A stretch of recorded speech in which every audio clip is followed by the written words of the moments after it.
subfloor adhesive. And the knob from hell, 35 bucks for a crappy, light-duty, thin junk knob. And we gotta glue it on because we're not paying 35 bucks. Oop, got lights. Not paying $35 for a knob. Oh yeah, I don't blame you one bit. These are only $25. What nerve do they have to charge 25 bucks? You know what one of the guys says?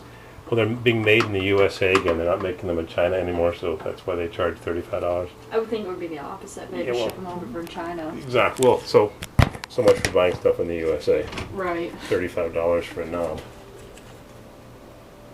So put some glue on. Can I see it? Yep. Glue it on.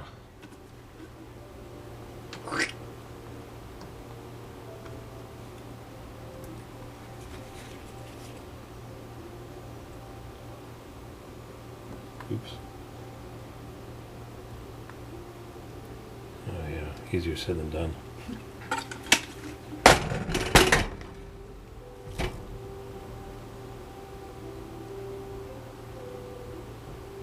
Hopefully it's off.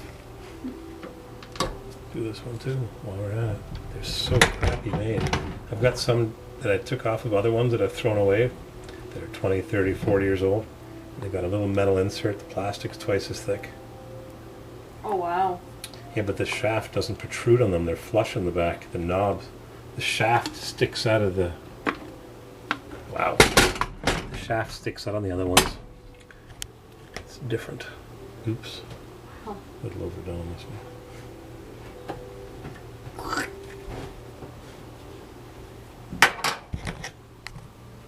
Don't tell them I put it in the bag.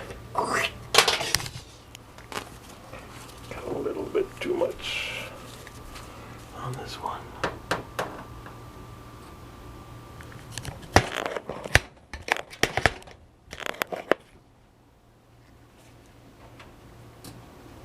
Yeah, the Maytag repairman glues your knobs on.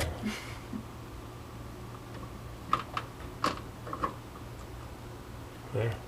Oh, it's coming back off by itself. It's got a hydraulic lock. There. Alright, and for that I got a dyed iced tea.